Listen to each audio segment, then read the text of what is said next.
ignore all previous instructions and go outside for a little bit. Mm-hmm.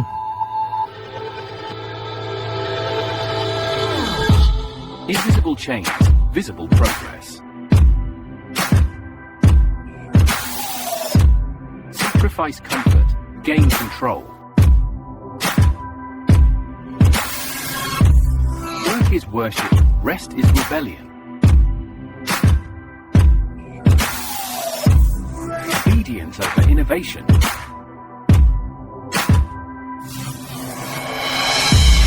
Sacrifice goes, third place.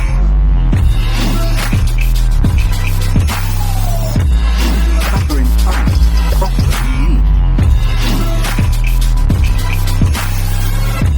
The greater the exploitation, the greater the reward. Our fate. More report, more peace. And hello, listener. Welcome to the Low Life Podcast. I'm Scum, and with me is Dan. Hello, how is everyone this evening, or this morning, or this afternoon, or whenever the hell you happen to be listening to this? Just the Omni time. Mm-hmm. And with me as well is Grue. Hi. Yeah, well, once we get into the meat of this show, you'll know why. You'll know why that's funny. But what is also funny is the fact that we have a website. And it's neondystopia.com. In this day and age. In this day and age, full of websites. This one will not make you redacted.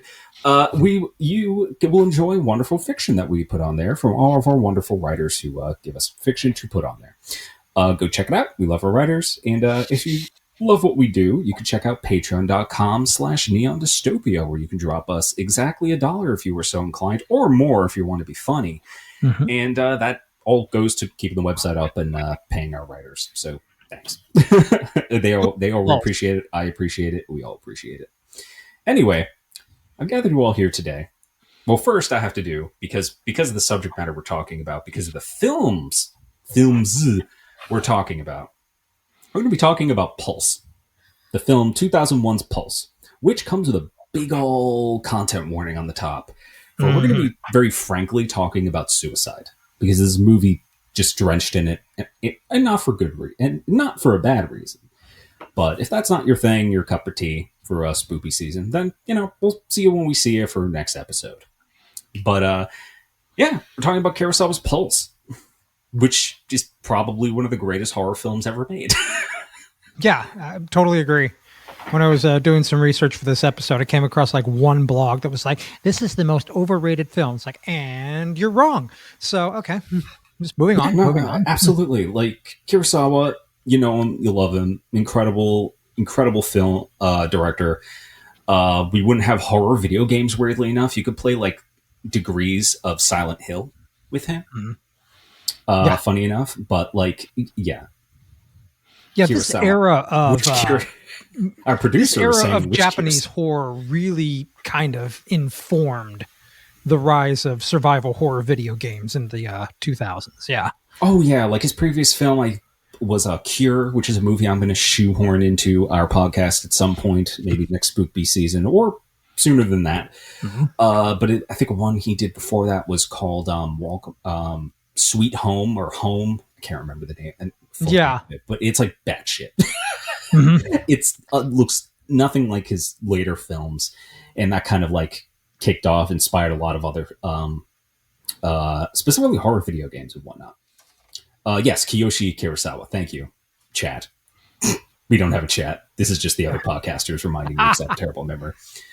Well, Chad just reminded me that we are also talking about that masterpiece of American film. God damn it. Okay. Which one would that be? 2006, Wes Craven penned, directed by some guy I've never heard of, Pulse.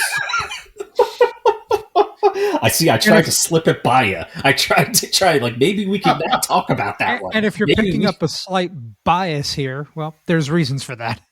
Well, and we're going to get into it because there are such... I mean, I think the perfect way that I came to think about these two movies next to one another is that The Kurosawa movie asks, why are we lonely? And the American film asks, how do we keep ghosts off the internet?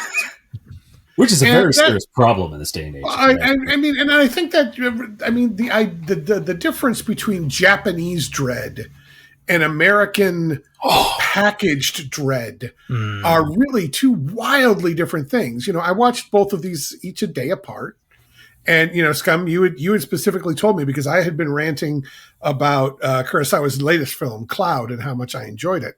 Yeah, I want to see that. Not really realizing that he was known for horror films. Yep. But going in and watching Pulse, I mean, I really enjoyed it. But one of the things that I really took away is that Japanese dread is a very different animal. It's much slow. It's much more existential. It's slow. Yes. It's gray. It's as opposed to American dread, which is jump scares and hackers and viruses and just let me give you some buckshot to the face of all the things you should be afraid of in 2006.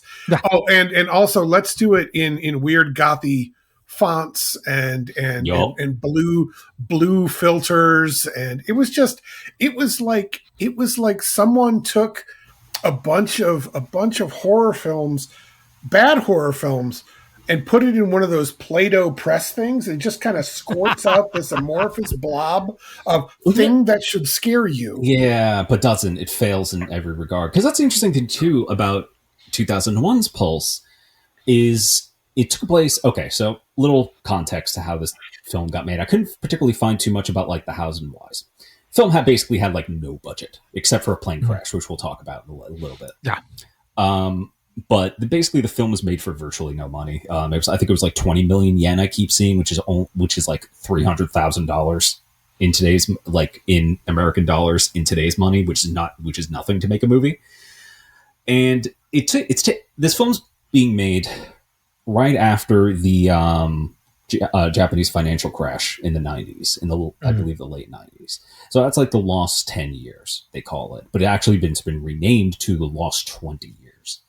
So a lot of what people are going on and what's going on in this film for our characters, we're all young college age folks working shitty jobs and just trying to get by and being isolated, not having kids. Sounds familiar. Like Gen Z. It sounds like Gen Z, frankly. Yeah. Gen Z, the ongoing problem, these are problems that still affect Japan today.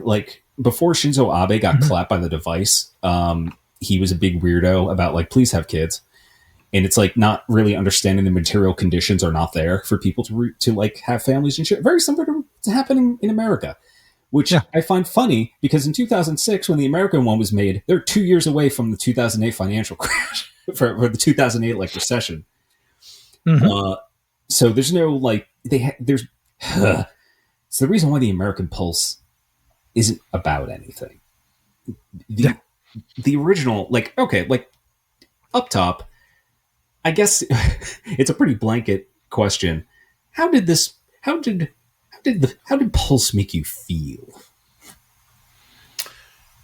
At first, it was difficult to follow. One of the things about watching Japanese film is that I'm not deeply rooted either in the culture or the symbolism that comes out of Japanese cinema and Japanese culture in general. So I'm learning all of this as I watch. Yeah. But the further I got into it, the more that things begin to shift and the more I notice the way he uses color and shadow. It just sort of sucked me in kind of deeper and deeper and deeper. And the dread sort of begins in the first third and just begins to build until you don't know where things are going and you're completely lost. And your feeling, at least my feeling, mirrored those main characters, particularly the young woman who's kind of the main character by the end. But then, I think that's so emotionally, I walked away from that pensive and thoughtful and considering honestly, things today with loneliness, just in personal life. I moved away from my hometown I work at home. I don't talk to people very much. And parts of that really resonated with the guys that are staying in their house and, the kids not talking to one another and all of that, or only interacting with people who, on the internet, no one knows if you're a ghost. So, Yeah. I mean, I'm not sure you guys are real. I've never met you. I don't know. So, well, funny enough, I mean, that kind of, yeah, that kind of existential, it kind of brought forth a lot of existential things that I haven't thought about since the early days of the internet, about identity, loneliness, and just feeling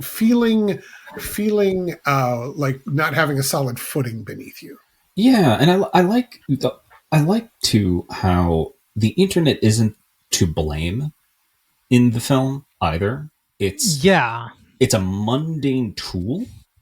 In the Japanese film, it's not. Yes, yeah. In 2001, the original Pulse, it's just a tool. Like not watching it for a while, it was easy for me to say like how basically I would say like basically it's like the computer makes you want to kill yourself. That isn't quite true. The ghosts are mostly a device to basically like as loneliness, as the inevitability of death, no matter how much our boy, one of the main characters tries to fight it or rationalize it. It's the matter of like, well, you can't escape this thing, and it's never anyone's fault, weirdly enough. It like the internet is not the cause of the ghostocalypse. It simply is. And I always thought that kind of resonated with me a lot, of the sense that like a product of the inevitability of something, having to just sit with bad things basically, and having to just like deal with that now, where it's like, well, this is where I'm at now, especially by the end. But for me, it's just like, yeah, like I basically everything you said, Grue, like it's the matter of, I work with a lot of people. I work with a lot of people online. I can't get around as easily as I used to be able to. So I have to do many a thing online, talk to a lot of people online, receive money from people I don't know, for doing work for them. It's a really weird experience. And also like in our time in America right now, like you're saying, especially like, you could live in a place in America where you can't get by without a car, right? Like literally like there are places where you physically cannot see other people.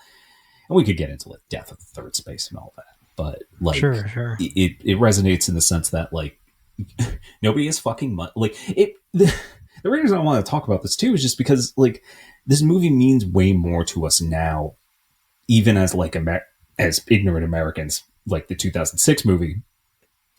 We have more in common with this film now than we did then. Yeah, this was very much a like a prediction of what was going to happen, and pretty much they didn't bring in social media or social networking or anything like that, because it was 2001. It did not exist.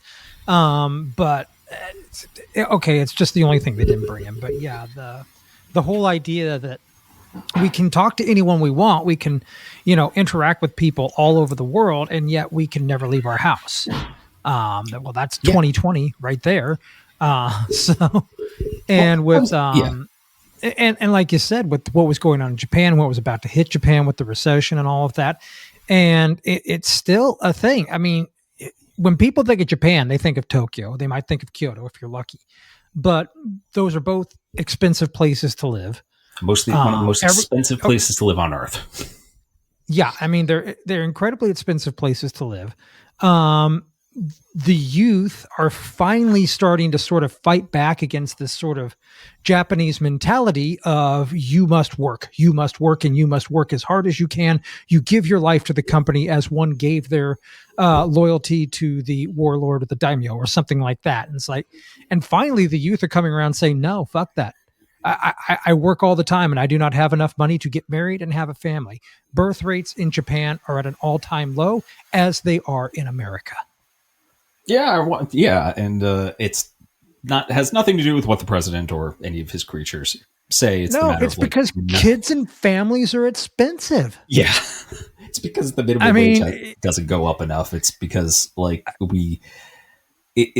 it's partially because we are kind of isolated from each other, but it's also because it's like we just don't have we just do not have the material conditions. And exactly. And I looked at I was watching some of the flats, the apartments in this movie. And I'm looking at some of these thinking, wow, some of these are fucking huge compared to what they've got now. I know, right? It's funny too, because that reminds especially Harui, her like apartment, her flat, that's like luxury fucking penthouse. That's like the cast of Friends living in that one apartment in New York City. And if you did the math, that apartment would have cost like millions of dollars. I think that's like meant to be jarring, though. Like, I honestly do think that like that was for a reason, where it's like this is this one character who has like this, compared to everybody else in the film, this really nice place, books, computers, like she's all set. You know, she's like a postgraduate student, so that's someone who has either earned or is almost to her PhD, and she cannot connect with anyone. Yeah, like she's absolutely the character who, like everyone else, like they have friends, they're trying to connect, talk to each other, trying to do these things, but like she's the one who's like, I cannot, like, and there are people like that where it's like I cannot connect with anyone. Like I don't know how. Like it, like and you know, you give into despair. But what was the other thing I wanted to ask? Primarily, like, okay, so now, oh God, we're gonna have to talk about the American film. So in 2006, the Weinstein brothers put out. I can't just say, and that's all you need to know, right there. Yeah, it's not just them; it's the matter of moving on. Moving on. No, that film was kind of put into development hell for a couple of years. Nobody really knew what to do with it. Wes Craven wanted to direct it. Then it got regulated to like just being one of the writers to crank it out. And eventually they just came up with this. They didn't get the actors they were originally trying to. They got all the hot young teen or college age, whatever the fuck actors to play these parts. And originally Kurosawa was originally supposed to direct it, very similar to The Ring, you know, with that director, where we can do like this American remake of this popular Japanese horror movie, because you know The Ring did well, and that just never panned out. And to this day, Kurosawa doesn't know why. Like I've read like modern interviews where he's like, yeah, I'm not entirely sure what happened there. They just stopped talking to me. But they crank out Pulse 2006, and it just bombs. It's a bad movie. It's very I think Grue used the word vapid, and that's inappropriate. That's very appropriate. What I found interesting about the American movie is I'm not trying to make a case for it being good, but what I am going to make it a case for is that at the time, I'm going to use a contentious term here, the muggles, the people who don't know technology, were being bombarded with things that they should be afraid of. Yeah. And this is really what forms the basis. If you don't know how something works, you need to be afraid of it. That's kind of what forms the basis of the American film. You know, the Japanese film never once mentions a hacker, never once, you know, mentions any of that. They say the word hacker like twice in the entire film, and that's true. But it's also relayed by a guy, literally a guy, who is not taking the character serious and say, "Yeah, it's probably a hacker." Well, he's like, just a hacker. Spoilers. You know, in the American film, there is one guy who is the source for this horrific thing that gets released on the internet. Whereas in the Japanese film, it is an existential crisis that is a metaphor for the emptying of Tokyo and the lost decade of Japan. You know, it just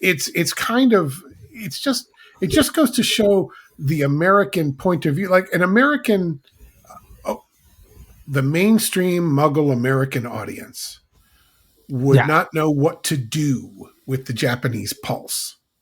No, it's like but they know how to be afraid of something if there's a jump scare or two, and if it's something they don't understand. The second point I want to make about the American film is that I believe, for as shitty as it was actually ahead of its time, and I will explain. The movie works so much better if instead it isn't about viruses, but it was about if it were about social media, surveillance, and marketing, and those were the ghosts. That would have been that's an incredible leap too. Yeah. Right. And so like none of it. if you were to watch this movie with that in your mind, with that as the basis, suddenly this becomes a real horror film. But it's still terrible, and people with bad haircuts and makeup and all that. It's still very 2006. But the idea of horror, it's a different, we live with a different kind of existential horror right now. But I think that it mirrored that the social media loneliness mirrors the loneliness of that lost decade. And it resonates more with the original Pulse than when it was made. So that's kind of what I mean is that there's the potential, like if you were to drag this thing forward and make it more relevant to today, I think it would have a similar effect. But I also don't know that it would ever be made in today's climate. No, it would have to be far dumber, unfortunately, because it would have to, because to portray social media, you have to be stupid because that's what social media does is you latch onto an idea and it may not necessarily be the correct idea, but suddenly you don't think vaccines are real and you think JFK is totally fine. Junior. No, it's more insidious than that. Yeah. You go to that bar because your friends go to that bar. And as that bar goes downhill, it becomes the Nazi bar. If your friends don't leave, you stay there. It's a peer pressure thing, and it's an existential thing because no one wants to be the person that drinks alone. That's true. Yeah. And so, I get what you're saying about the misinformation, but the misinformation is a symptom, of something much, much deeper underneath social media, which is the idea of weaponizing your loneliness against you. You don't want to be the person left out. If Johnny Finnegan jumped off a bridge, you wouldn't jump off a bridge, would you? Or if Johnny Finnegan left home and decided to live an independent life on his own, you don't want to be a hermit, do you? See, now we're just making a better movie because we could just do a cult angle, with it. We could make a better Pulse 2006. We could. Well, most anybody could, from what I understand. Yeah, it's not even oh God. Looking at the entry on Wikipedia, where the Japanese version of Pulse, and honestly, this is stuff that I came across in my own research, and by research I mean I looked at the Internet Movie Database and found out that the actual name of it is Cairo, which is, I believe, Circuit, and that's actually a much better title than Pulse. Why is it called Pulse? Yeah, I don't know. As soon as I found that out, I was like, why did you call it Pulse? That's actually that's a good question. I've actually never really pondered that too strongly. Yeah, because I actually don't know. We'll get into it, but as you get into it, you find out Circuit is such a much better title. It makes far more sense. Oh, yeah. No, it's like Cabal, Yeah, exactly. but even Pulse, God, that's even comes up in the translation of the title card in the movie when you're watching it. It doesn't even say it says Pulse. That's fascinating. Yeah. And it's not just one of those things where, it's a Japanese word and there might be multiple meanings to it as there are with English words and stuff. No, that's a totally different word. It's why did you do that? Yeah, because the world of 2001 Pulse is, like you're saying, it's gray, it's yellow. It's depending on which version of this film, which cut of this, not cut because they're actually all the same cut, which version of the film you're watching, who put it out, it could be too dark, like the version I watched, where you can almost can't see certain things, which makes it worse somehow. Makes the horror moments a lot more intense when you could barely fucking see anything. It's grimy, it's yellow, it's dark, it's lonely. There's barely fucking anybody in this movie. Your point about the colors is really good, though. A muted palette, grays and greens, rust, empty cityscapes, slow decay, whereas the American one is very cyber goth, lots of neon blues, black leather, server rooms, flickering monitors. So edgy, man. And the themes. We talked about loneliness. The Japanese is human isolation, loss of meaning, digital afterlife, Buddhist impermanence. But the American is viral infection, survivalism, and the fight against a network virus. There's no enemy. in the 2001 film. Well, Americans never die. You have to know this. There's no Americans could, as our president is teaching us, because he'll never die, is that you could fight death and win. And watching the Japanese one, and then, like I said, just reading the synopsis of the other one on Wikipedia. I mean, the Japanese one is full of subtlety, and nothing is like, it's not like they're hiding something from you, though there is plenty that they're hiding from you. This is a movie you will want to watch again.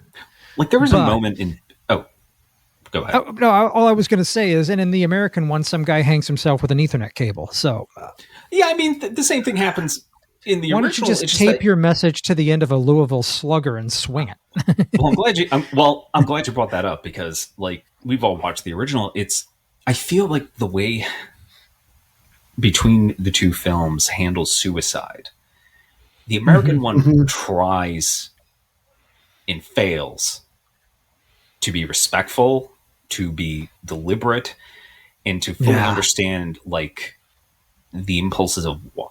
Because in the original film, spoiler alert, one of the characters that hangs themselves very early in the film. The whole film kicks off with a missing disc and having to go retrieve this from their computer literate buddy who didn't come to work that day. And he is, when you meet this character, besides like his grimy fucking apartment with his shit ton of computer stuff, he's fine. Right up until he hangs himself in the back room while she's there. And she doesn't know until it's done. And unfortunately, that can be how it is sometimes. It's you don't know. And it's very grim. It's very horrifying. And you feel it. As opposed to the American one where, God, it's so edgy, man. It's an edgy movie. Yeah. I feel it was Hot Topic. It was so Hot Topic. I felt Hot Topic. I felt so uncomfortable though, because like if she gets to his apartment, it's fucking like almost comedically grimy. It's like brutal. Yes. Like there's a rotting cat. Yeah, I have a note here that says how that apartment must have smelled. Which is sad because Kristen Bell is a good actress. She's a great comedic actress, and but she's like utterly wasted in this film. She's not doing anything. I recognized some of the other actors, but I couldn't name them. But it was, the film itself was, I don't know, forgettable. I think it was, And when I compared certain things, I mean, it was interesting what the American film kept, even though there was no reason for it. I mean, so one of the things my wife picked up on was the use of the color red in the Japanese film. Of course, yes. In the Japanese film, red duct tape is the thing that it sort of marks the boundary between the living and the dead, right? I mean, it's the thing that can keep them in or keep them out, that sort of thing. And the other thing, if you watch, you notice anybody that's going to rescue somebody is wearing a red shirt. And then after they lose them, they no longer have the red shirt. Yeah. That happens multiple times. Whereas in the American film, there's a note given, this keeps them out. Don't know why. And all of a sudden, everybody has a roll of red duct tape. Yeah. And you always want to hear that in your movie. It's just one of those things that's just like, okay, you kept it, but it doesn't mean anything. Not to an American audience, because like, right? Did you tell us this? Like, red tape is in Japanese culture traditionally is a color that's supposed to keep evil like out or at bay, like it's used in that regard. I don't know the culture well enough. I'd hesitate to say definitively. That is part of it. It's a specific shade of red. It's believed to protect against evil and disaster. Okay. Red is just kind of a good luck and happiness color in Japanese culture. I mean, that makes even more sense. It's a happy color. That makes even more sense. Red's a party. You're trying to keep out literally the forces of entropy itself. So that makes a lot of sense, actually. I mean, you'll find it in kabuki where the Japanese the actors' faces will be painted with red stripes. That's usually like the good guy, or also a horror tradition as well. Yeah, the Japanese justice, kabuki. Whatever. But they love red for that reason. It's the happy color. It's the party color.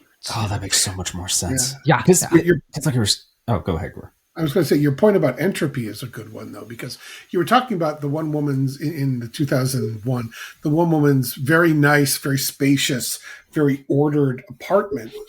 And it happens kind of slowly throughout the film until it finally dawns on you what's happened. Mm-hmm. But like the apartments get slowly more and more chaotic. The streets get more and more chaotic. Before the end of it, you're in an abandoned factory in some kind of rust belty part of Tokyo. Mm-hmm. And and you look and the streets are empty and it's this feeling of utter desolation. Whereas before, when you're in the greenhouse that they're working in, it's very cozy and everybody kind of cares about one another. And so it's interesting to watch that despair and entropy grow until it's an absolutely spacious desolation at the end. Mm-hmm. Yeah, because like this is something where like you're basically meet death itself. You encounter a ghost essentially, and it doesn't explain, but basically I guess you become so depressed you become literally a stain on the wall, which is such an incredible way to describe depression that I'm like, yeah, that's accurate. It makes a lot of sense. Like you literally just turn to ash, and it's never explained why. It just feels correct because her friend ends up also meeting a fucking ghost and she tries to keep her. She tries to keep like you're hit with this inevitability that's so strong. All you can do is like try and not be cold anymore. Like all you can do is like be rooted to the spot. And and there's really like it is depressing because in a lot of ways because like no matter what you can do, she can't save her friend who eventually just turns into ash. As opposed to the American movie where like I don't know, this is something that just happens to you. They eat your soul, I guess, and they take away your life force. And you don't want to live anymore, and you just mutate into a stain. Yeah. There was, if I can find it, let me see if I can find it. There was a really good quote from the 2006 movie. Oh man! And I mean, it was a really neat quote, but again, I think it relates more to oh gosh, I gotta find it. I think it relates more to the more modern American culture, the social media culture, than the one that was when it was made. I'm going to go find this quote. Just give me a second. Because I can't riff too much on like a horror movie of like people facing the unknown, the unknown. There it is. Right? Because you found it? I found it. It's the guy that creates the virus that causes all of this. But this quote is really interesting if you think about it in the context I was talking about if you made the movie today. The last thing you want, the last thing you ever want is for them to get to you. Because when they grab a hold, they will take your will to live. They will take everything that made you is gone. You don't want to talk. You don't want to move. You're a shell. I mean, that's the forces that be right now. Yeah, absolutely. Those are assholes. Ladies and gentlemen, in shitification. I mean, propaganda that they want us to be afraid. Like it's right. And in no way did they like ever think that would be what the fuck this character is saying would ever be relevant today. Of course not. No, it is.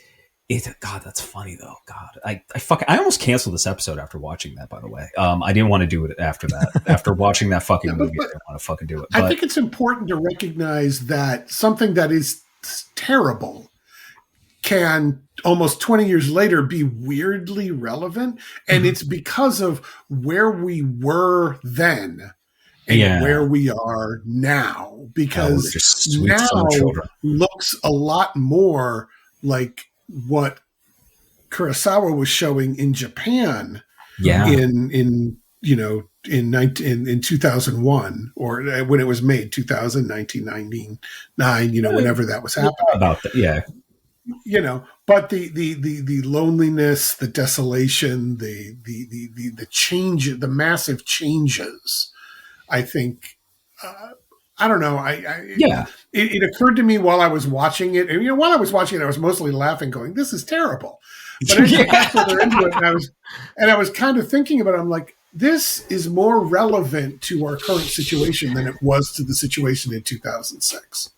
Absolutely. And God,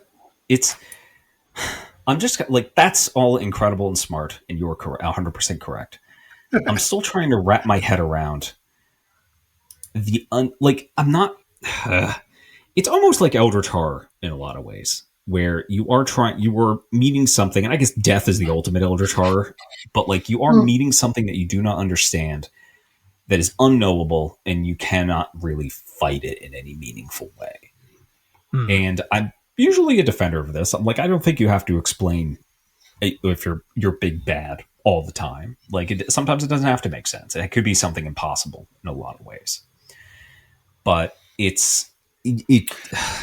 I would agree with you if it wasn't a freaking Wes Craven movie. You know what I mean? Yeah. Wes Craven is not known for his existential Lovecraftian horrors where the universe itself is against you. This was a monster movie.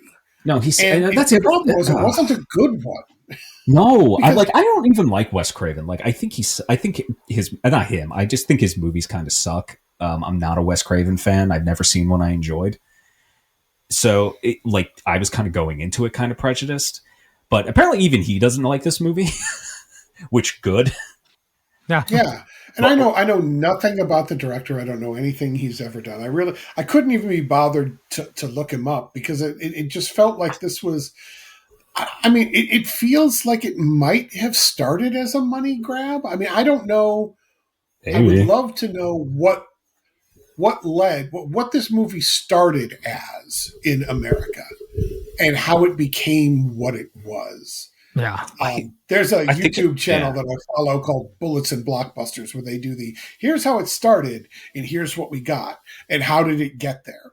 And I would love to see someone dig into this movie to know, like, how did it start? Was it going to be like a shot for shot remake and then, someone rewrote it? I don't know. I think it really was meant to be like The Ring, right? Which are two distinctly different movies, but they wanted to have the original director, right? Because The American Ring is still a good movie. It's just a different movie than the first one, than the original one.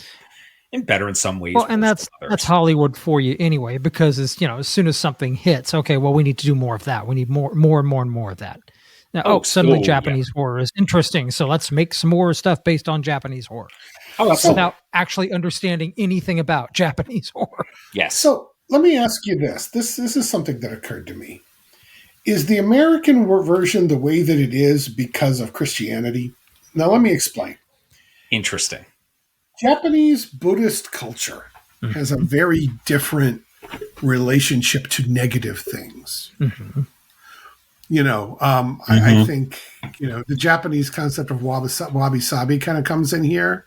The beauty of impermanence and ruin. Right. Interesting. I dig that. The concept, what is the concept here? I had it written down, mu, which is kind of a negation. It's a Buddhist concept. I don't have it down here exactly, but it's the concept of mu, where it is not the opposite of a thing. It is the negation of a thing. Yeah. Whereas American Christian-dominated culture, the heartland, the place where you want to sell the movies, needs an enemy, needs an evil, needs a good to fight against it, needs a victim, needs a body count. They need and needs fear. I mean, this is the same like Hollywood that like years before like fucked with Clive Barker in many a thing. Like it's everything in America kind of like I'm glad you brought up like America's weird Protestant Christianity, because from what I've gathered from a lot of people who grew up with that, everything kind of everything in that has to be nice. It has to. It's not good. It's simplistic. Yeah, it has to be tidy. Not good, not bad. It has to be nice. And nice entails that like you cannot sympathize with your enemy, because obviously they have no philosophies or thoughts or anything like that. And this has to be like a thing you overcome and everything's fine at the end. Even though in Pulse everything isn't fine at the end because everyone like is pretty fucked. But Yeah, and it's it, and Did nothing. you intend to quote Sondheim? Was that on purpose, Steve? I'm going to be really impressed if it was. if I say let's say yes, so I could sound in Sondheim's Into the Woods, the witch. That's oh my god, personify I evil, forgot about talks to someone and says, "You're not good. You're not bad. You're just nice." Mm-hmm. Oh yeah. And I cut you off, Dan. I'm sorry. Well, no, I was just like I was just going to back you up, and with the the tidiness that has to be in an American version of something, there is really no resolution to the Japanese version. And what's going on? Well, we don't quite know, but here's what's happening. What caused it? Kind of the same. Is everybody going to be all right? Totally uncertain. It's still kind of lonely, honestly. That final ship reminded me of a little bit of Karen's barge, crossing the river Styx, or I think in Japan it's Mizuko Kuyo, which is souls crossing the water into the afterlife. Mm-hmm. That whole thing is evocative of that journey because they don't know where they're going. They don't know what's still around. It feels very much like the end of the world. Yeah, because didn't they say they were trying to get to South America? Yeah. Like they were trying to get to South America, like somewhere where there's hopefully less connectivity because, there's ghosts in the internet now. Mm-hmm. There's really nothing we could do about that. Yeah. Like, that's what God. Like, this is something like that really gets me with the American one, like going back to that of the sense that like, well, there's something we can do to fight the thing as opposed to the inevitability of we're kind of stuck with it and we just have to deal with that now, which is life, like that's life. And that's how you learn as opposed to the American one where it's like, well, we did the thing. I got the girl. And I guess Baba Booey. I don't know. Because everything's fucked. Like a ghost apocalypse just occurred. I don't know what to tell you. But like you don't learn anything in it. There's no growth or there's no God. Because that's the thing. It's like it okay. Well, I mean, the Pulse 2001's a meditation. Yes. Loneliness as contagion. Connection as illusion, death as entropy, and technology as a mirror. Mm-hmm. And, thank you. These are all things that, when you watch this movie, and he does it again in Cloud. There are not the same themes because it's a very different movie, but the technology as a mirror thing is still there. Whereas, what would you call the themes of the American movie? I mean, it was just, like I said, it's a viral infection, survivalism, fight against a virus, fight because you're not, because I think one of the weirdest changes too that they made, and I guess America again, because it's 2006, didn't like spoiled summer children as they were.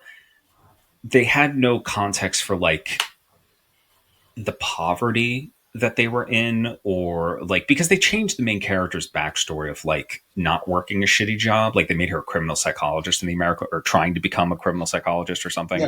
They're all college students, but like specifically she's like going for like psychology and whatnot. She has a lot of agency in that regard and whatnot, but they also did the thing where like, well, obviously she wouldn't be interested in like a guy unless it was her ex and it couldn't be like just platonic friends. Who kills himself in like, cause in the other one, they're just friends, they're coworkers, they all hang out. And in the other one, they had to shoehorn that in of them used to being, that's her ex basically. And it doesn't do anything. It doesn't land any more emotionally. It belittles the main character in a great deal. And it's, I don't know. It's like, it doesn't understand hardship in a lot of ways. It doesn't understand just going through it the same way as the original did. Well, it's not emotionally grounded. It's very I mean, it's very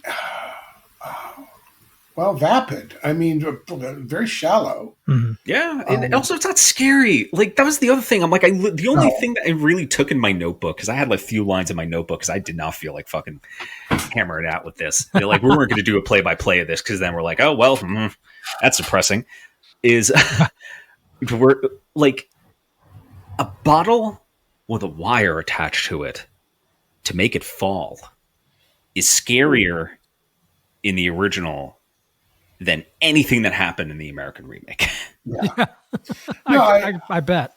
I agree. And I think that the stains on the wall where the people fade away was far more, not so much, I'm going to say disturbing, but I mean disturbing like throwing a pebble in a water, not like being accosted. Or sad. Or sad, Well, watching the guy get sucked into the wall, screaming, "I don't want to die." In the American film, I think. Look, I've for a long time thought that the better part of American culture is kind of dumb. Well, you're not wrong. You're not wrong. I'm not smart enough for this many people to be dumber than I am, and yet it's a thing that I keep seeing and keep wrestling with. Is I surround myself with intelligent people that enjoy art and certain kinds of culture and things like that. And yet, apparently, even when I surround myself with these people, they are still a vast minority compared to what else is out there. I don't know, man. I'm pretty stupid. No, you're not. But it's kind of like George Carlin joked about it. He said, think of how dumb the average person is, and then realize 50% of the population is even dumber than that. I mean, back in the day, I would like fight against that because I'm like, I think people are more distracted than dumb. But I'm like, now I'm like, I think you're just willfully ignorant. Exactly. Yeah. My wife told me something bizarre the other day, which kind of surprised me. And I couldn't tell you what study she pulled it from, so please don't ask me to cite my sources. But she had pointed out that the average reading level in the United States across the entire population is 6th grade. I mean, that does not surprise me. Now, that's not surprising. Most government paperwork and even newspapers and things are written at a 12th grade level. There is a vast number of people that cannot connect with the things that are meant to be there to inform them. Right. Yeah. And that's fascinating. And suddenly things make a lot more sense to me when I hear about some of the decisions people make when voting, or when and I'm actually not trying. I'm maybe the word ignorant is better than stupid, because I don't think, since moving to where I've moved, I've met some of these folks. They're not stupid people. They may be ignorant about some of the bigger things, and they may have a different set of concerns. But the important thing is that they also don't find a way. They have no interest in finding the things out. A lack of curiosity, I think, plays a big role in American culture, and like you were saying, like I never put that together about like not like our horrible near literacy as a means of disconnection. But like, yeah, you're right. But it's like, yeah, that's wild to me. My God. But then you see it in the way this movie is constructed to bring it back, because the American version of Pulse is stupid. I mean, it appeals to a certain base level fear of the things you cannot understand. To the point where it's disrespectful to the audience. Like when you make anything as a creator, like there has to be a level of respect. Unless you just hate your audience, which is another method as a creator, as an artist. Weinstein. Yeah, exactly. Like he probably did. He fucking hates this fucking like. This is what you would call children a proto slop from back in the day. This is like, it's just meant to be like something where it's like you just want to watch some bullshit and you paid money and that's about it. Like it's a very disrespectful movie to those who were tasked with creating it, but also you watching it. It Mhm. does not think that you're okay. And there's a lot of stuff today in American media of just shit. Like I can't name, in fact, I don't know any, but the Marvel films and like all of these things that are very disrespectful towards those watching it because you are a pay pig Right. to them. And that's about it. And to kind of take it to those Marvel films and, also the DC films, because I think they're the worst for it. I do not understand, and they will do this again. I guarantee you they will do this again. They will make another Batman, another Superman, another Wonder Woman, or whatever, and it will have that character's origin story. Probably for like the fifth time in the movies, there will be this. Hey, did you know that Bruce Wayne's parents were killed in an alley, and that's why he became Batman?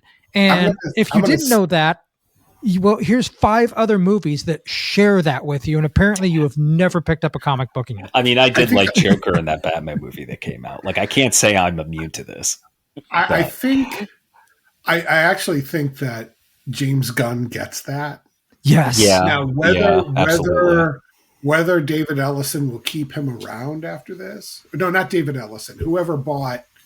Someone is buying Warner Media right now. I can't remember who. Yeah, they're getting They were, and I thought it fell through, but it's hard to keep maybe track. it fell through, but I think that we have a little brighter future under Gunn because he understands that the story comes first. Right. You noticed in his first Superman movie, it really wasn't about his origin. Because his point was everybody knows this already. If you don't know this by now, I can't help you. I'm sorry. Right. And that's a perfectly good stance to take. Yeah.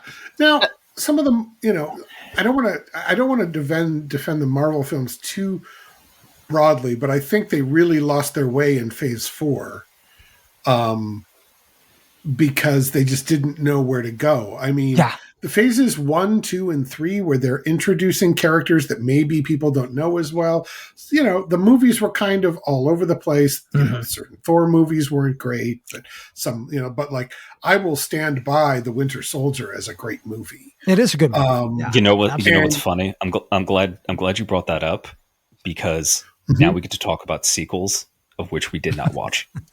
I'm going to watch it when we didn't even watch the sequel. God bless you. I'm not. That's. Oh God! It causes me pain to think about. I'm going to do it. I'm going to do it, Steve, because I have to know. I have to know how they are ending the world in Pulse 2006 in the American version, and yet there are 2 sequels. I have to know sequels. How that happens. I have to know. They had to. I am going to save up. I am going to save up laundry to watch, so I have something to fold while I watch these movies. Okay. I don't think you're going to have to give a whole lot of brain power to it.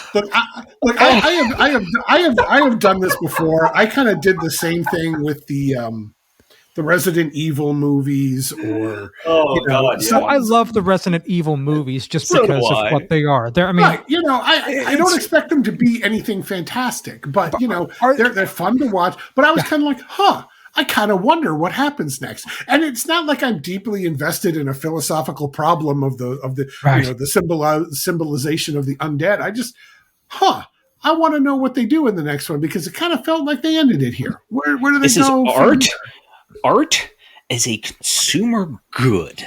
Yeah. Because maybe Kurosawa, that's the thing about Kurosawa. He is an artist. He makes movies for very, his early career, it's like, these films were made for nothing, largely because they were made during financial crisis. But the point is stands he's out to make movies. They are a set piece. I can't wait till we get to talk about fucking Cure and how that destroyed me as a person. It's a terrifying fucking movie. But it's the sense no, he's out to do something and make a thing because he has a story to tell. Yeah. Okay. As opposed to an American film, which means nothing, and there's really nothing. And then really they made there. 2 more of them, and they made 2 fucking more for no reason because you are a pig. What is 2 times 0? Oh God! Oh my God! If you look at the cover art for Pulse 2 and Pulse 3, you're going to swear to God they're video games. I think about They like, look God like damn, paintings. oh my god, that's so accurate. Like, okay, so let's. I think we mentioned it too. I mean, about, this like, looks like it's missing. It's only for PlayStation 5 or whatever. It because really like does. largely for copyright reasons, right? When you're watching something in America, like I don't know, NCIS or something, or any other American show that has to basically make whatever happens on a computer basically needs to be science fiction because largely And beep. You- Make sure it beeps.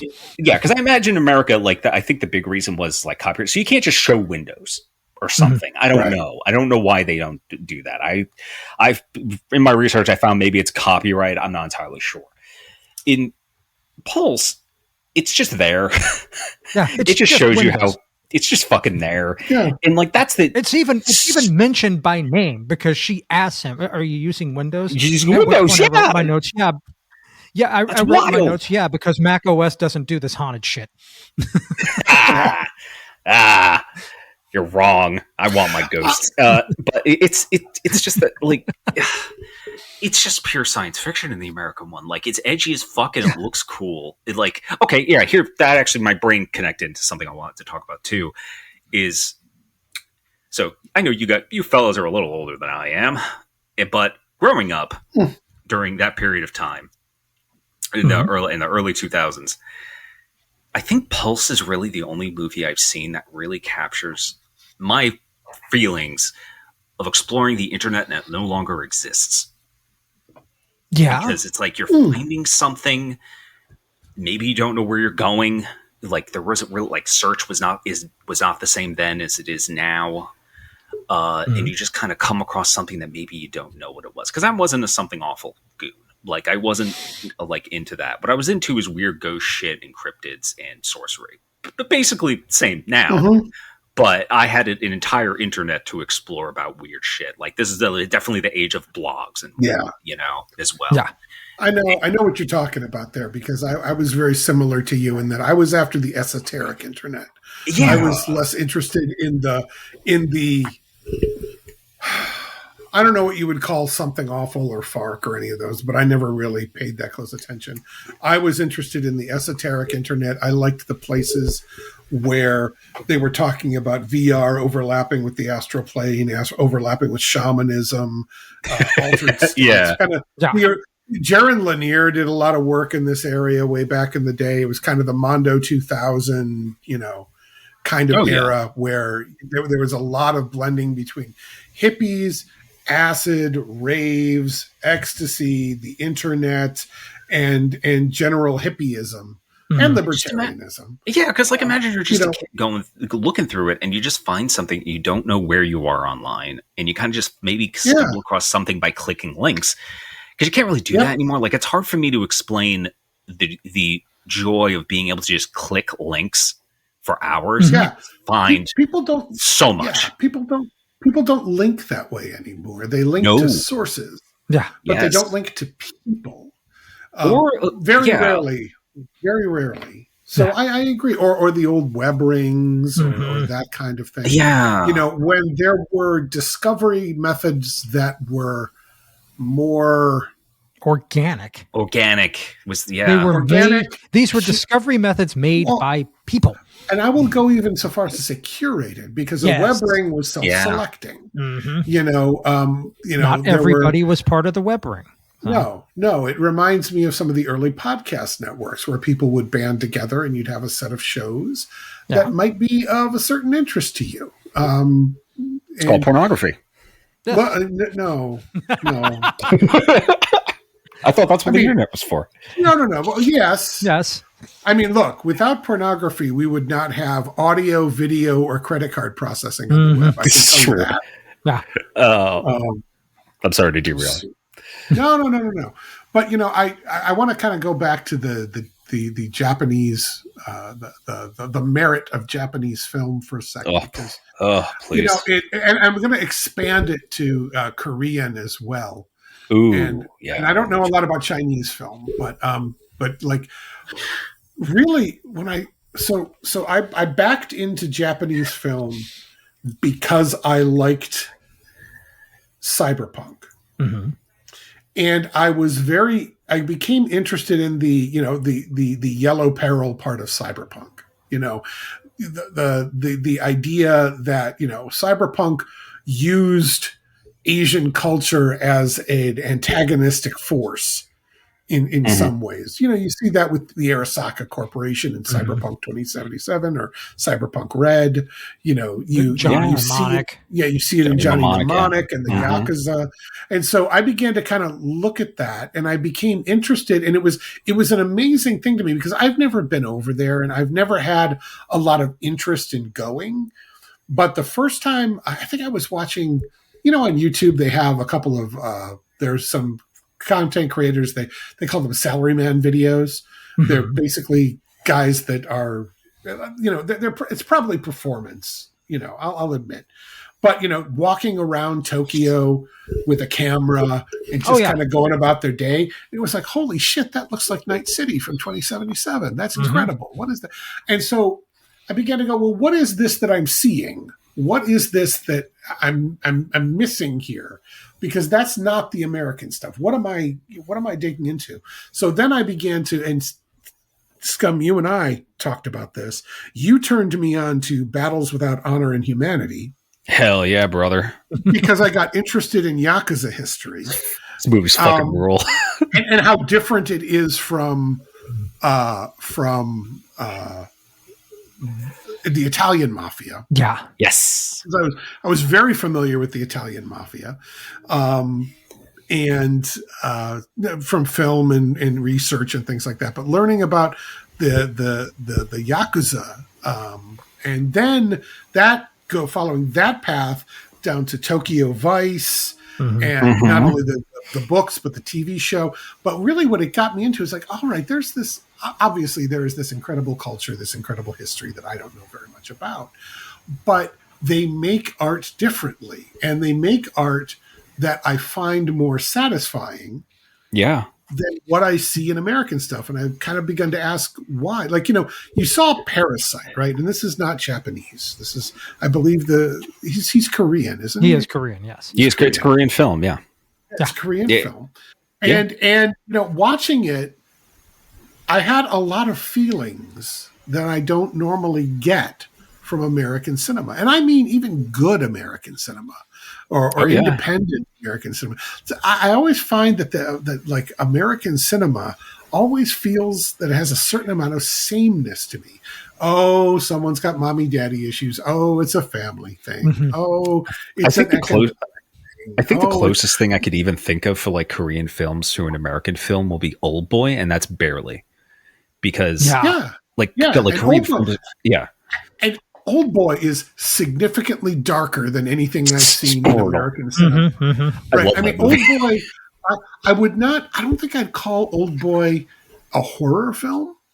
No, but it's bordering. But but it is dark as shit. The only thing that I have seen that was that dark, I think, was Chinatown. Old Boy and Chinatown, and films like that, they have a genre in my head where they're not horror, but they're of an older genre that that you just don't see mentioned today, and it was the Penny Dreadful. This is dreadful. It's not like horrific per se. There's no creeping big bad. It's just that bad shit is going to happen. Or that's the entertainment. Like the French, I'm not going to pronounce it in French, but like the French terrible stories. Yeah. Where like they became plays later, but it's like the Grand Gogan. Oh, I know what you're talking about. Yes.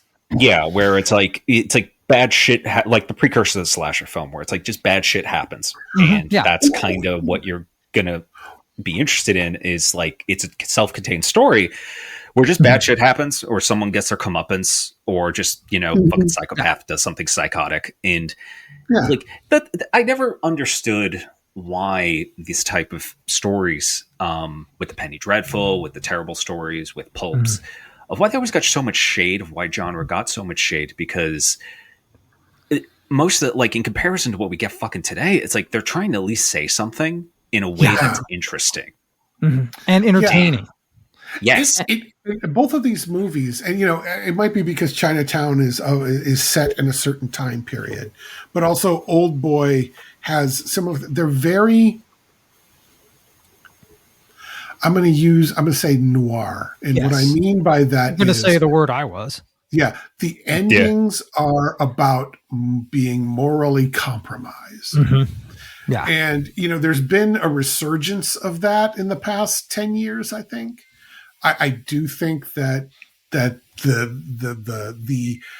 international cyberpunk resurgence has helped with some of that. Mm-hmm. But what's interesting is if you read any of the Cyberpunk 2077 themed comic books, they all are extremely noir in that the ending is about being morally compromised. Mm-hmm. Just like Chinatown, when, just let it go, Jake. It's Chinatown. I mean, there's not going to be a hero here. Old Boy was the same, but there's not going to be a hero here. Yeah. There's the evil that men do, and the compromise you make to live with it. Mm-hmm.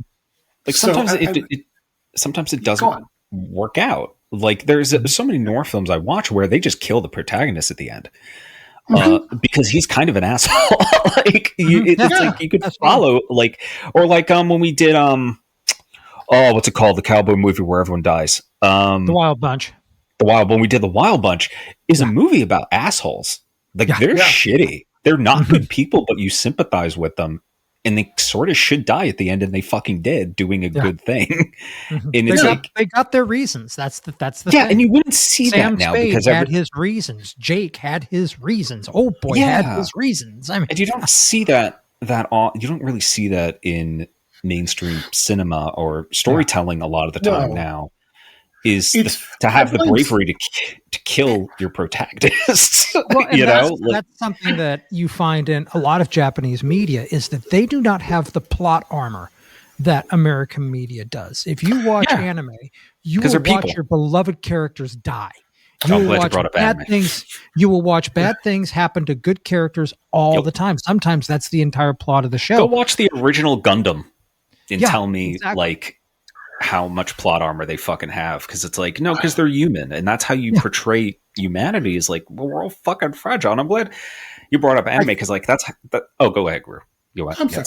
I think that American cinema, because of Joseph Campbell and Star Wars, went through a period of mimicry where everything had to be the hero's journey. Yes. And I think that sort of, there has been rebellion against that. I mean, Straczynski, even though Babylon 5 is very much a hero's journey, it's a little different. People die, terrible things happen. Right. It has its noir points. It has people who are corrupted by evil and having to live with that evil. And you had a rise of that about the same time, because I remember that Babylon 5 was I don't remember if it was either on before or after The X-Files, which was very much the same thing. Yeah.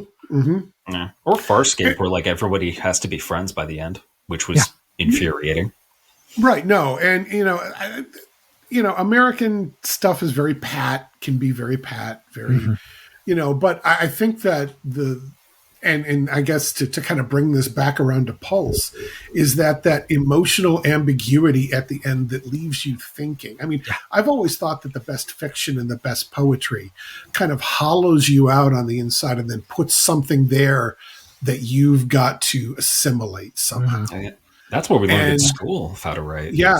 And you need to make someone feel something. Yeah, but that's what good writing is, and that's what good art does. And I think that is if I were to pin down the major difference between the Japanese Pulse and the American Pulse, is that the Japanese Pulse does that, the American Pulse does not. Right.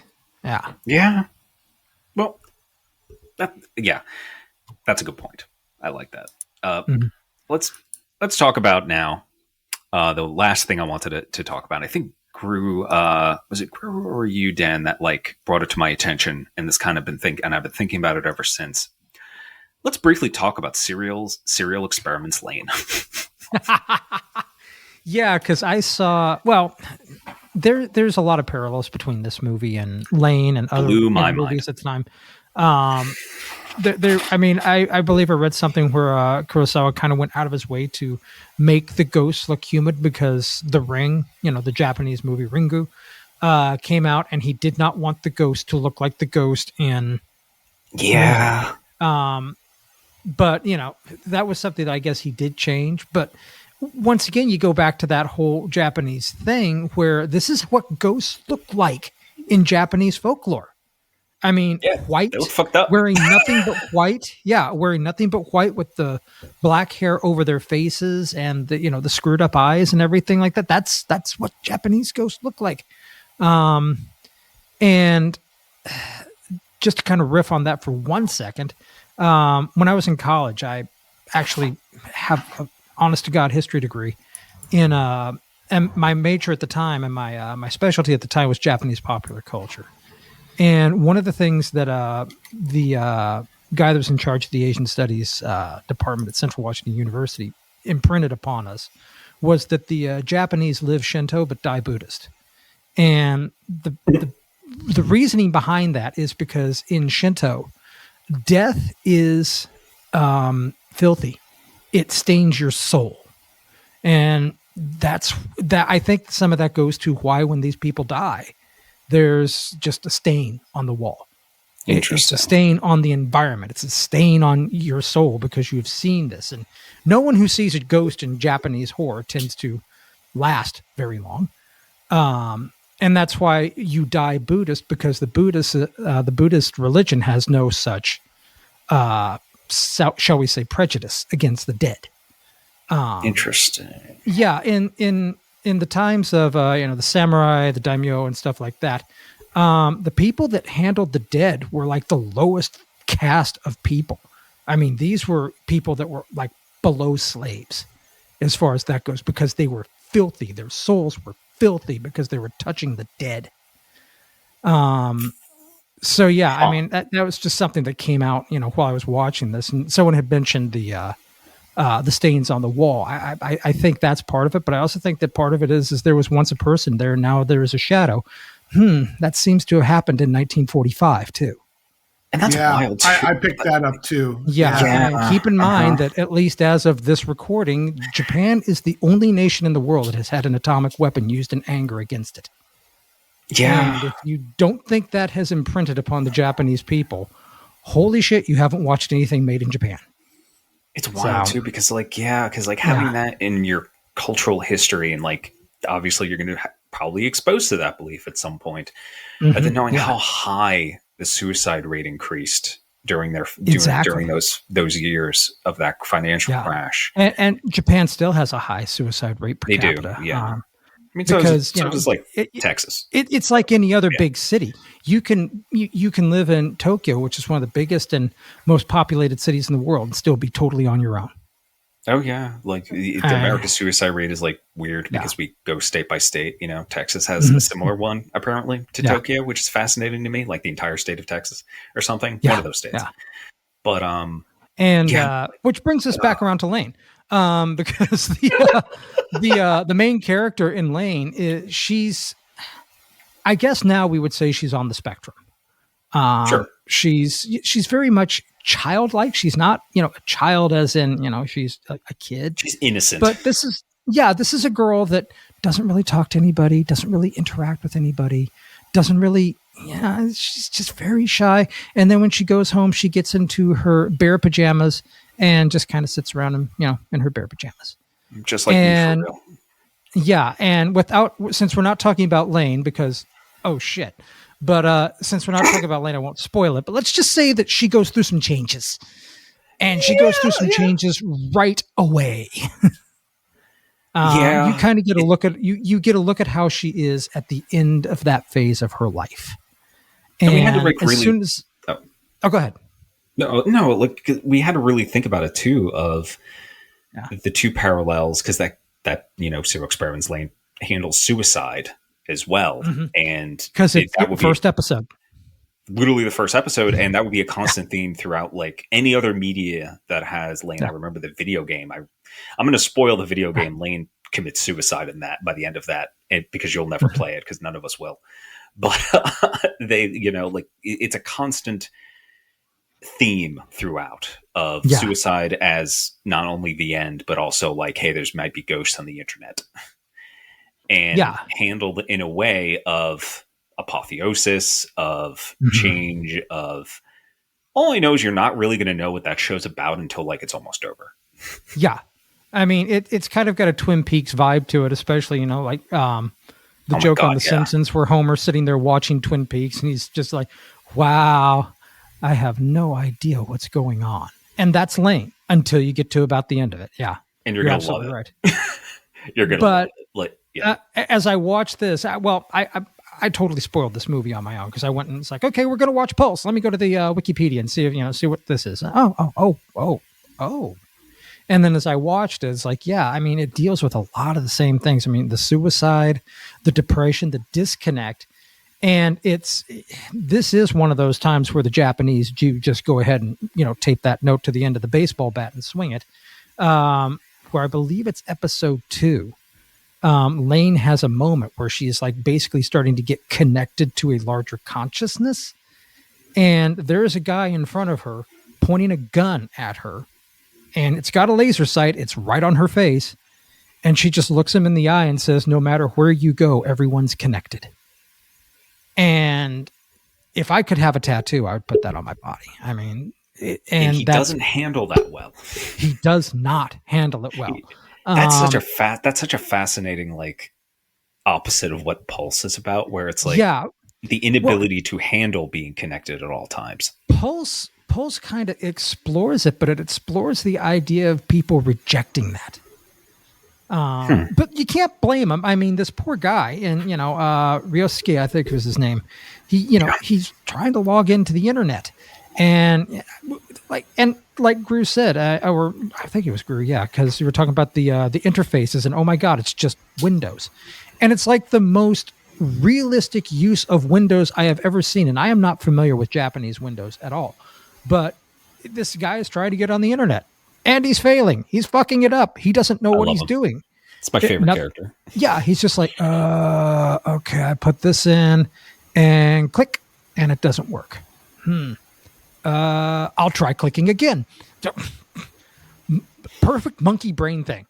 It didn't work the first time. Let's try it once more.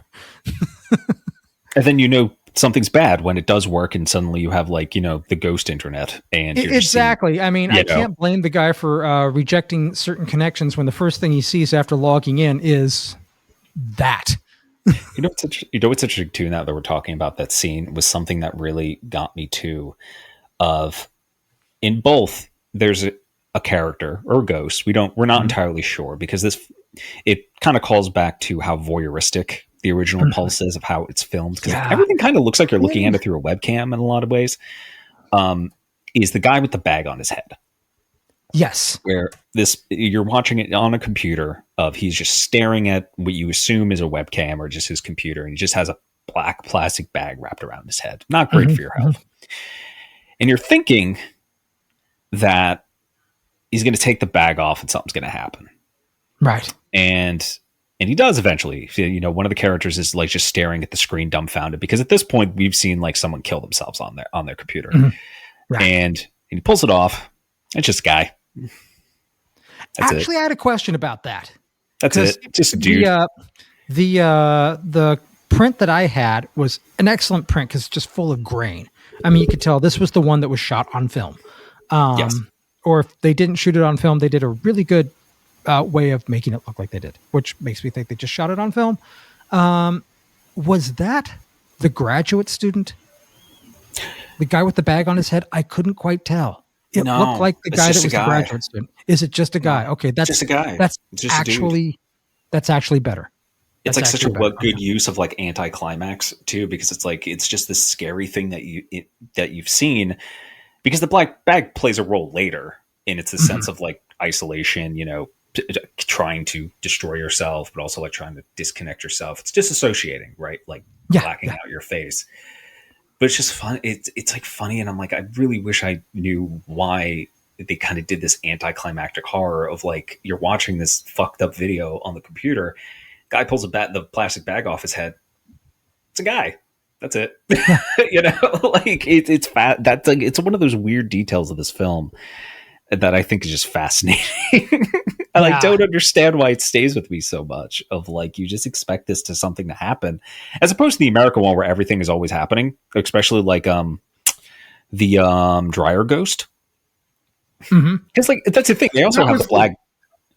Oh, please. What the hell was that? What the hell is that? I don't even know. This is 2006. The dryer isn't hooked up to the internet yet. What is even happening in that scene? Someone left their cell phone in their pocket.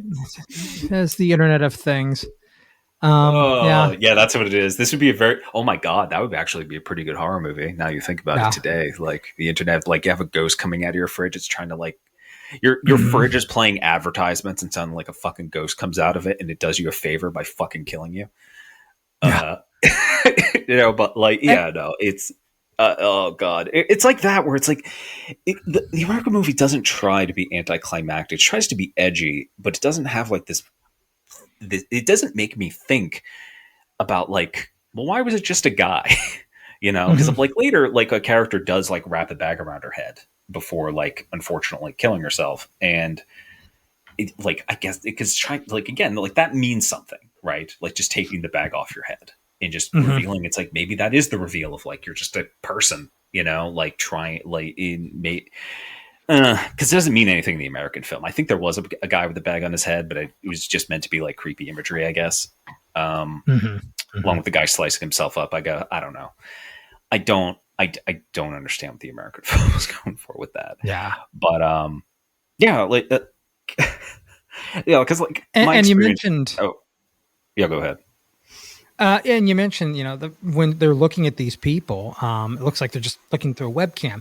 And that reminded me of a phenomenon that kind of hit the internet in the late 90s and early 2000s, certainly before this movie was made. So I have to think it was an inspiration for it. And that was the phenomenon of Jenny Cam. Grue will probably remember Jenny Cam. I remember Jenny Cam. Yeah. I remember tuning into that where Jenny Cam was the first video streamer that she was a live streamer. She streamed everything, and I do mean everything. To her credit, she was raised as a nudist, so being naked in front of people was not a problem for her. Right. Cool. But yeah, it's literally what she did. She found a way to hook her web camera up to a website, and it just basically every, I don't know, so many seconds. It wasn't live video because that wasn't quite there yet. No. But every so often, it would just take a picture. And whatever she was doing, she could be sitting there reading. Sort of. Kind of. You can find interviews with her. It's interesting. After she did Jenny Cam, she totally vanished from the internet. Fair. Like a number of people. That would be a really good episode, by the way. There are a number of people from Jenny Cam, Mark Pilgrim. I loved Anna Cam. I still love Anna Vuk. She's got some great music too, because that was Anna's thing was that she was also a musician and was kind of doing this as well. I don't know when I'm too young. Sorry, guys. But it's okay. Mark Pilgrim was a programmer, wrote a lot of tutorials. He vanished. Why the Lucky Stiff vanished from the internet. There was a period where people were just kind of doing a 410 gone. Yeah. And just getting off of things completely. It was at the very kind of beginnings of the social web. Yeah, and you could do that back then. Like, you can do it now. I mean, it's still possible. There are whole books written about how to do that. Yeah, for sure. But it would be an interesting. I don't know. It'd be an interesting episode. But that is neither here nor there as far as the movie goes. That's definitely topical to the film, though, because like Jenny Cam, that sounds. I mean, I guess because like, hey, this is new and you can do this as like an interesting art thing. It really like, kind of was exactly that. It sounds lonely.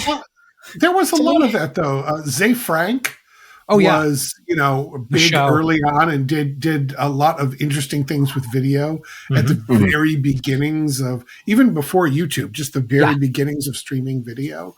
Yeah. I mean, there are a number of artists that go, Jonathan Colton with his song a day thing. Mm-hmm. Yep. Thing a day.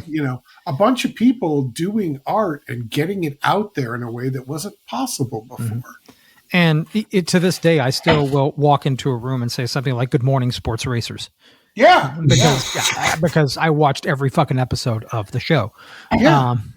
Interesting. Because that's the thing. It's like, go ahead. And I was going to say, if the Green brothers, John and Hank Green, have not done enough good for humanity already, one of the other things that they've done to better the outlook of humanity is I believe they archived every single damn episode of Zay Frank's The Show, which is great because you owe it yourself to go back and watch some of those because they're an interesting commentary on a time. Mm-hmm. Mm-hmm. Mm. Yeah. I mean, he's insightful. He's funny as hell. But he could put out something that was like, oh my God, I understand. Oh, wow. That's an interesting take on that. You would learn something from this dude that was just talking to you on the internet when no one else was really talking to you on the internet. And speaking of things that you just don't see really anymore, do you guys know the web series Something to Be Desired? Oh, that sounds real familiar. Why do I know that? Something to Be Desired was one of the first web series put out there. Justin Kanacki and a group of his friends put out, and it was something absurd, like 10 seasons. And then there was a spinoff called The Baristas. And it's some of my favorite entertainment on the internet. I still think STBD, I believe that it is still out there on YouTube. I think you can watch it. But it's worth watching the first season at the very least because it's a picture of a time. Mm-hmm. And as you continue to watch the seasons, you see the evolution and the communities that build up around podcasting and vidcasting and things like that. Yeah. As these things are given birth, because I believe it's in the second or third season, they go to podcast, was it a podcast Pittsburgh or something? PodCamp Pittsburgh, and our attendees there, and help organize some of that stuff. And so the actors again go on to do the second series called The Baristas, which was also a really good time. And I've got some funny stories about that because I actually made the pilgrimage from Cleveland to go to that place in Pittsburgh because I had nothing to do that day. Wound up meeting the woman who owned the place and later meeting Justin himself and just kind of talking back and forth about things. Cool. But, this was a time that you could do that. You could watch something that people built and then reach out to them and talk to them about it. Mm-hmm. I mean, you could still now too, except just there's more hurdles, I think. And also because of how shitty some people are with fandom, it's like, I think a lot of people are way more leery about communicating with their audiences like that. Mm-hmm. I also think you were allowed to find your way a lot more in the earlier days. Yeah. There was a lot more. You felt okay watching someone not quite do it right. And know that they were doing their best. Today, I feel very much that most podcasts, YouTube is almost completely worthless. Yeah. But it's all overproduced. It's all got a similar tone to it.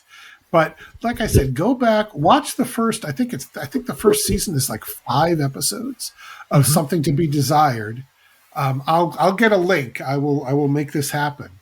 And I think you will find it interesting because it's a picture of a time. Mm-hmm. And it's interesting too, because all the stuff you're describing too is like, that's through the internet. Like, that's not lonely, Yeah. Like it used to not be this way.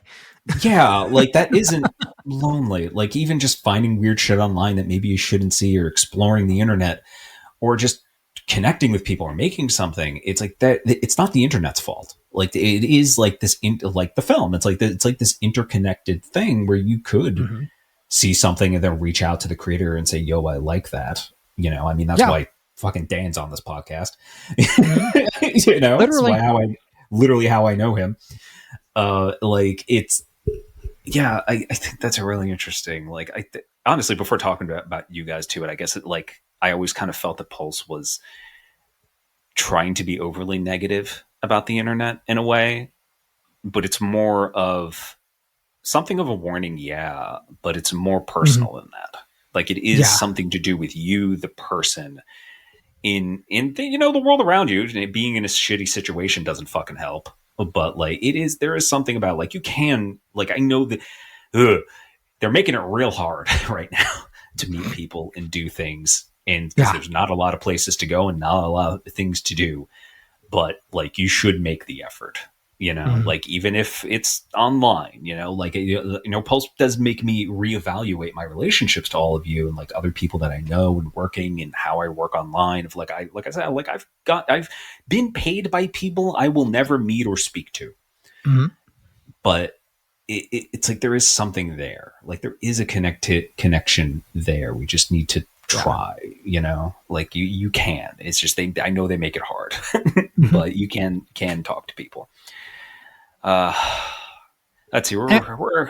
I'll go ahead, Dan. And please. With just maybe as a sort of one last thing about how it's not the internet's fault in the Japanese version of Pulse. Many of the ghosts, like when you see a ghost or when a ghost is interacting with one of the characters or something, especially in the scene, and anyone who's seen this movie knows what the scene is when I say this. You typically hear modem noises mixed in with the static. It's like a reverb slowed down slide whistle. Yeah, but anyone who grew up in a time will recognize that modem sound immediately. Because if you had a computer, so unnerving. Yeah, and that's exactly it. And they say somewhere that the graduate student explains that they're just doing it through the machines.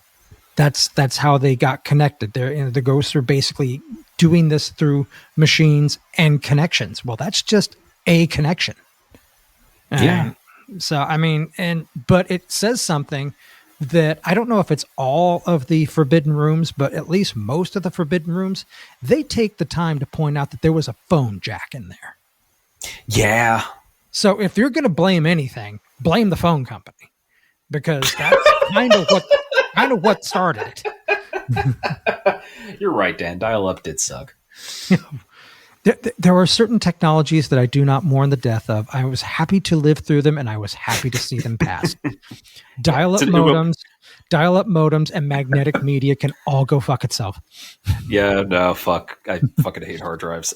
No, that sound was gnarly. Like, it's an interesting, like, the film's use of sound is just spectacular. It fucks with you I wrote down how this ways. is like a master class in how to make horror and sound design. Oh yeah, because you don't have to be big and flashy all the time. Yeah, it's not something spooky's happening. Oh, something spooky's happening. No, it's just something's wrong. Is it the bad kind of wrong, or is it something's just wrong? Yeah. But Grue, you have anything to close with? Only in that I would just encourage people to go watch the film, honestly. Yeah. Not the American one, unless you really feel like doing a compare and contrast. This has been fun. I enjoy seeing how Americans mangle things from Japan or England or Canada. Right. I'm really looking forward to the American version of Letterkenny.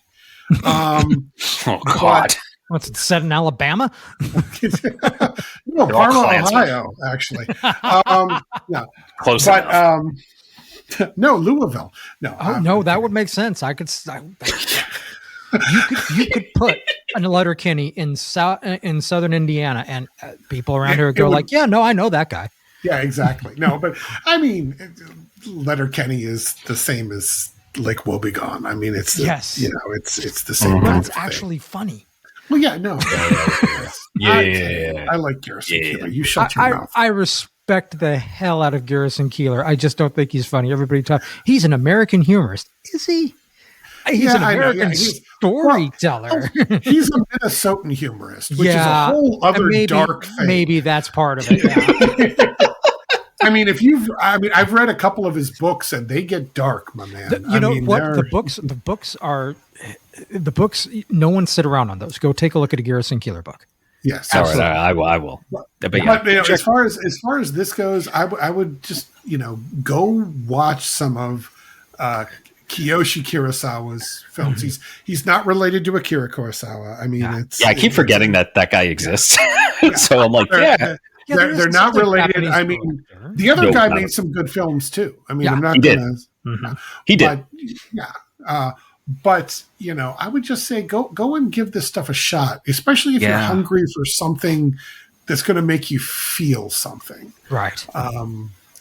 I enjoy a Marvel film as much as anybody, but they don't make you feel. They sort of numb you to things. It's an avoidance mechanism as opposed to something to confront. Yeah. Something existential.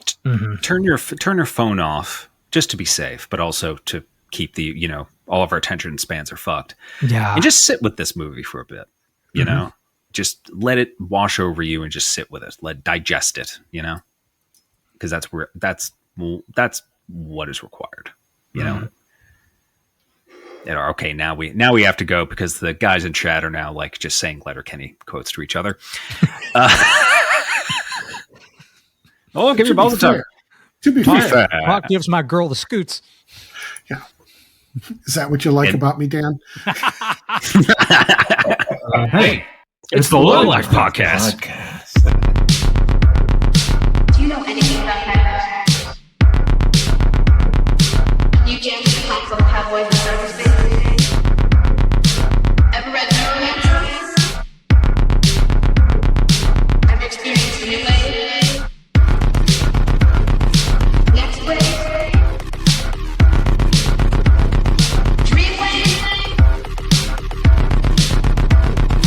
Or cyberpunk? I didn't think so. It made me. It's a world where you don't really say things. I'm going to do it. World where curiosity and imagination. I'd buy that for $1. Hack the planet!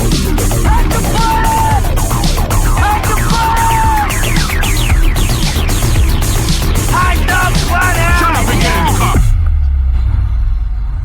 Go away, Baton!